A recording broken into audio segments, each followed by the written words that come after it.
জয় হিন্দ everyone. Commerce exclusive YouTube চ্যানেলে তোমাদের সকলকে আরও একবার স্বাগত জানাই। আজকে আমাদের যে ভিডিওটা আমরা নিয়ে এলাম এটা হচ্ছে ফাইনাল মক টেস্টের ভিডিও। অর্থাৎ তোমরা 40 মার্কসের একটা অ্যাকাউন্টেন্সির এমসিকিউ এক্সাম দেবে পরীক্ষা দিতে যাওয়ার আগে। এটা ফাইনাল মক টেস্ট। কিন্তু প্রশ্নটা আমরা তোমাদেরকে দেখানোর আগে আমরা তোমাদের কয়েকটা কথা বলতে চাই। প্রথম কথা, যে ফাইনাল মক টেস্ট কারা দেবে? যারা মনে করছো যে আমাদের পরীক্ষার আগে একটা পরীক্ষার আদর্শ মডেল কোশ্চেন হলে ভালো হয়, হ্যাঁ, যেরকম প্রশ্ন আসতে পারে পরীক্ষায়, বা এমন ধরনের একটা প্রশ্ন যেখানে সোজা কঠিন সব ধরনের প্রশ্নই মেলানো থাকবে, যেরকমটা কিনা অধিকাংশ স্কুলে করে, সেরকম একটা প্রশ্ন আমাদের দরকার। পরীক্ষা দিয়ে যাব, কনফিডেন্স আমাদের থাকবে। এরকম যারা ভাবো তাদের জন্য আজকের এই ভিডিওটা।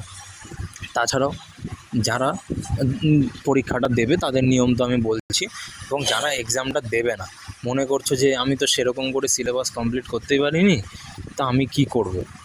আমি এই পরীক্ষাটা দিলে তো নাম্বার আমার খারাপ হবে, আমি করবোটা কি?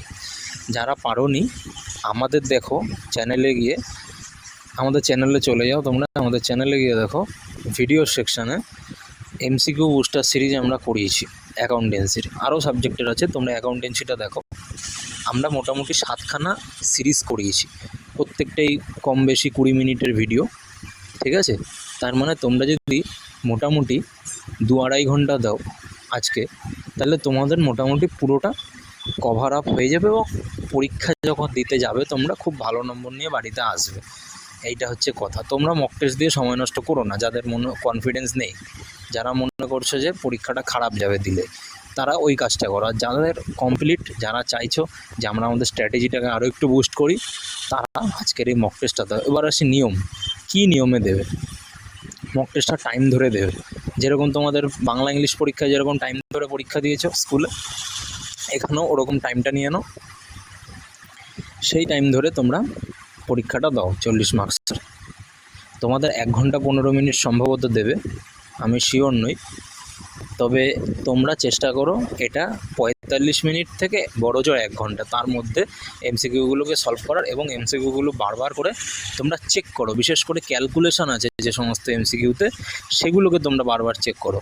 পরীক্ষার হলেও কিন্তু এই টিপসগুলোই মাথায় রাখবে। এটা টিপস দিয়ে দিচ্ছি আমি, ঠিক আছে? ভিডিওতে টিপসও দিয়ে দিচ্ছি। আর ঠান্ডা মাথায় তোমরা ওএমআর ফিল করবে পরীক্ষা যখন দেবে। তবে আজকের ক্ষেত্রে তোমরা, আমি বলবো কমেন্ট সেকশনে আমাকে অ্যান্সারগুলো দিতে পারো, অথবা যদি তোমরা টেলিগ্রামেও আমাকে লিখে পাঠাও অ্যান্সারগুলো, আমি চেক করে বলে দেবো তুমি কত পেয়েছো এবং কোনগুলো তোমার ভুল হয়েছে, এবং তার রেসপেক্টে সঠিক উত্তর কোনটা হবে। এই গেল হচ্ছে ব্যাপার। ওএমআর শিট যখন পরীক্ষায় ফিল করবে, ঠান্ডা মাথায় ফিল করবে, বারবার চেক করে নেবে।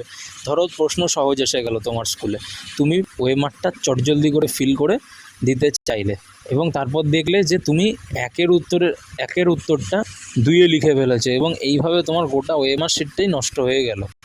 এটা কিন্তু খুব মস্ত বড় ভুল। তো এই ভুল থেকে তোমরা বেঁচে থাকো, ঠান্ডা মাথায় ফিলটা করবে, উত্তরগুলো ভাববে ঠান্ডা মাথায় যতই পারো, অথবা প্রশ্ন যদি কঠিনও আসে তখনও ঘাবড়ে যাবে না, ঠিক আছে? ভালো মন্দ যাহা আসুক সত্যর আলাও সহজ, রবীন্দ্রনাথ ঠাকুর এই কথাটা বলেছিলেন। তোমরা সেই পথে চলো, ঠিক আছে? তোমাদের ভালো হবে। আর আমার শুভকামনা প্রত্যেকের সাথে রইল। আজকের মক টেস্টটা দাও, তাহলে তোমরা বুঝতে পারবে তোমরা কতটা প্রিপেয়ার। আজকে মক টেস্টে যদি ভালো নম্বর হয়, খুব আনন্দের আত্মহারা হয়ে যাওয়ার দরকার নেই। আবার আজকের মক টেস্টে যদি নাম্বারটা অ্যাভারেজের মতো আসে বা তারও নিচে আসে, তাও মন খারাপ করার দরকার নেই। যার যেই নাম্বারই আসুক, কালকে পরীক্ষা ভালো যাবে, এই শুভকামনা রইল আমার প্রত্যেকের কাছে। এবার আসি তাদের জন্য যারা কিছুই করনি। আমরা কি করব? পারলে আমার এমসিকিউ বুস্টার সিরিজটা দেখো। তারপরে কথা হচ্ছে যে পরীক্ষায় আমি জানি না, কিচ্ছু পারি না। আচ্ছা, এই কথাটা তোমরাও শুনতে পারো যারা ভালো রেজাল্ট করার টার্গেটে আছো। ধরো কিছু প্রশ্ন তোমার আনকমন এসে গেল পরীক্ষায়, বা ধরো তোমার টাইম শেষ, পরীক্ষার 5 মিনিট আগে ক্যালকুলেটিভ প্রশ্নগুলো করার মতো আমার কাছে আর সময় নেই, বা থিওরি প্রশ্নগুলো পড়ে বুঝে ঠান্ডা মাথায় করার মতো সময় নেই। এরকমটা করো না, চেষ্টা করবে সময়ের মধ্যে করার। কিন্তু তাও যদি কোনো কারণবশত হয়ে যায়, কেননা এগুলো তো অনিশ্চিত, বলা যায় না, কোনো কারণবশত যদি এরকম পরিস্থিতি আসে, তাহলে তোমরা কি করবে? যে কটা প্রশ্ন পারলে না, ধরো 40টার মধ্যে তুমি 10-12টা প্রশ্ন পারলে না, তুমি জানোও না কিছু ওইটার সম্বন্ধে, কিচ্ছু জানো না তুমি, তোমার কোনো আইডিয়া নেই, তাও আমি বলবো প্রশ্নটা আগে পড়বে। যে কটা মনে হচ্ছে যে কোনো সময় না আমাদের সিক্স সেন্স মানে একটা কাজ করে, কীরকম, ধরো একটা প্রশ্ন দিয়েছে, উত্তরটা মনে হচ্ছে কোনো একটা অপশানের কাছাকাছি যাবে, তুমি ওই অপশানটাকে টিক করে এসো। এরকমভাবে 12টা প্রশ্নই করো, চেষ্টা করো যে কটা আসে। এরপরে ধরো 12টার মধ্যে তুমি 5টা এরকম তোমার বুদ্ধিমত্তা প্রয়োগ করে মনে হচ্ছে যে এই অ্যান্সারটা হতে পারে, প্রশ্নটা পড়ে কাছাকাছি যাবে, ওই 5টা করেছো, করে রইলো, তাহলে পড়ে রইলো কটা, 7খানা প্রশ্ন আরও পড়ে রইলো। এই 7খানা প্রশ্ন তুমি কি করবে, প্রত্যেকটার সেম অপশান দাগিয়ে আসবে। তুমি ধরো জানো না এই 7খানা প্রশ্ন একদম, মানে আইডিয়াও করতে পারছো না যে কোনটা যেতে পারে, কী করবে, যে তুমি এগুলোয় সেম অপশান দাগিয়ে আসবে। এবার বলছে সেম অপশান কীভাবে, হয় বি অথবা সি, ঠিক আছে, এই দুটো অপশানের মধ্যে একটা, যে কোনো একটা, এরকম করবে না বি তারপর সি আবার সি তারপর আবার বি, এরকম করে করবে না, তা যেটা করবে সবকটাই করবে। ধরো বি অপশান তুমি সবকটায় লাগিয়ে এলে, বি ফর বিল্ডিং, ঠিক আছে, ওই বি অপশান, আমি কিন্তু ডি বলছি না, বি ফর বিল্ডিং, বি বলছি আমি, বি সবকটা ধরো দাগিয়ে এলে 7টায়, তার মধ্যে 3 থেকে 4টে তোমার ঠিক যাবেই যাবে, এটা সাইন্টিফিক। অথবা তুমি যদি সিও দাগাও, ওই 3 থেকে 4টে তোমার ঠিক যাবেই যাবে। এই মেথডটাও কিন্তু একটা সাইন্টিফিক মেথড, যারা প্রশ্ন করে তারা জানে এই মেথডটা কেন কাজে লাগে। কেন ম্যাক্সিমাম সঠিক উত্তর আমরা দেখি সাধারণত বি অথবা সি এর মধ্যেই থাকে। এই অথবা ডি এর মধ্যে করতে যেও না, আন্দাজে করলে এই দুটোর মধ্যেই করো যে কোনো একটা, হয় বি দাগাবে যে কটা পারোনি, নাইলে সি দাগাবে যে কটা পারোনি, মিলিয়ে মিশিয়ে করবে না, তাইলে একটা নাম্বারও পাবে না। আশা করি বুঝতে পারলে। তবে এই যে তোমার যে মানে আন্দাজে লাগানোর টেকনিক, এটা কিন্তু কখনোই একজন টিচার হিসেবে আমি বলবো না। কখন করবে, যখন কিছুই জানো না, প্রশ্নটা তুমি আইডিয়াও করতে পারছো না যে কোনটা সঠিক উত্তর যেতে পারে, তখন একমাত্র করবে। না হলে আমরা যেভাবে করিয়েছি, কোনো প্রশ্ন অজানা কিন্তু তোমাদের আসবে না, কালকে অজানা আসবে না। আবার এমনও বলছি না যে আমি যে প্রশ্নগুলো করিয়েছি ধরে তুলে দিয়ে দেবে, তো পরীক্ষা না সেটা, তাহলে তো পরীক্ষার কোনো মানেই রইল না। যে টাইপগুলো আমরা করিয়েছি ওর মধ্যে থেকেই তোমরা সব পাবে, কেননা আমি বারবার তোমাদের জোর দিয়েছি কনসেপ্টের উপর। কাল যে সমস্ত যা প্রশ্ন আসুক, 40টার মধ্যে 40টা প্রশ্নই কনসেপ্টের উপর বেস্ট করে আসবে। তোমরা কনসেপ্টটা আশা করি আমি তৈরি করতে পেরেছি ভিডিওগুলো দিয়ে গত 1 মাসে, 1-1.5 মাসে গত আমি চেষ্টা করেছি। এবং আজকেও যে ফাইনালাইজ মক টেস্টে কিছু প্রশ্ন দিয়েছি, সেগুলোও কিন্তু তোমরা কাজে লাগবে কালকে। কনসেপ্ট ছাড়া আজকের পরীক্ষায় ভালো নম্বর করা সম্ভব নয়। যার কনসেপ্ট আছে সেই একমাত্র ভালো রেজাল্ট করবে আজকে এবং কালকেও।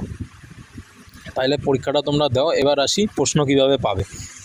আমি এক এক করে যদি প্রশ্ন দেখাতে যাই এবং তোমাদের বলি স্ক্রিনশট তুলে নাও, ওটা স্ক্রিনশট তোলো, তাইলে কিন্তু ভিডিওটা অনেক লং হয়ে যাবে, তোমরা দেখবে না, সেই জন্য আমি সেটা করছি না। আমি নিচে তোমাদের কমেন্ট সেকশানে এবং ডেসক্রিপশান বক্সে টেলিগ্রামের লিঙ্ক দিয়ে দিচ্ছি, টেলিগ্রাম গ্রুপের, ওটাতে তোমরা জয়েন হয়ে যাও।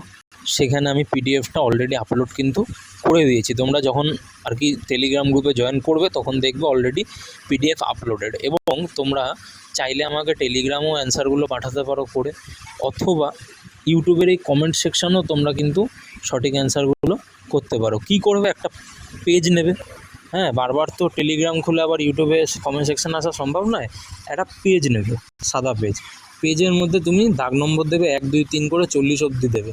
এবার যেটা তোমার সঠিক মনে হচ্ছে তুমি রাফ ক্যালকুলেশন করবে, ঠিক আছে, ক্যালকুলেশন করে তুমি অপশানগুলো লিখে এবার পাতাটা নিয়ে বসবে, তুমি টেলিগ্রামে হোক বা ইউটিউবের কমেন্ট সেকশানে হোক, তারপর অপশানগুলো পরপর দাগ নম্বর অপশান এইভাবে তোমরা লিখে পাঠাবে। আমি অবশ্যই চেক করে দেবো, চেকটা করে দেবো। আরও একটা জিনিস বলি, তোমাদের যে বাংলা ইংলিশ পরীক্ষা দিয়েছো সেখানে তো রাফ ক্যালকুলেশন করতে হয়নি, কিন্তু অ্যাকাউন্টেন্সিতে কস্টিং ট্যাক্সেশনে তোমাদের লাগবে। এবার কথা হচ্ছে যে স্যার আমাদের তো এমআর শিট দিচ্ছে, প্রশ্ন দিচ্ছে, আমরা করবোটা কীভাবে রাফ ক্যালকুলেশন। আবার অনেকে বলবে যে স্যার আমাদের স্কুলে তো বলেছে যে প্রশ্নপত্রে দাগাবে না কেউ, প্রশ্নপত্রে দাগালে কিন্তু খাতা ক্যান্সেল করে দেবো। তাহলে স্যার আমি কী করব? তোমাদের প্রশ্নের পিছনে একটা খালি জায়গা থাকে, সেইখানে তোমরা পেন্সিল দিয়ে রাফ করে মুছে দেবে, পেন্সিল দিয়ে রাফ করবে, মুছে দেবে। কথা কি বললাম আশা করি বুঝতে পেরেছো। হ্যাঁ, বা প্রশ্নে ধরো কোনো ফাঁকা জায়গা পেলে সেখানে তোমরা পেন্সিল দিয়ে করবে, পেন দিয়ে করবে না কিন্তু। পেন দিয়ে করলে খাতা ক্যান্সেল করে দেবে কিন্তু। পেন্সিল দিয়ে করবে, হালকা করে করে মুছে দেবে। আর আরেকটা জিনিস তোমরা না করলেই বেটার হয়।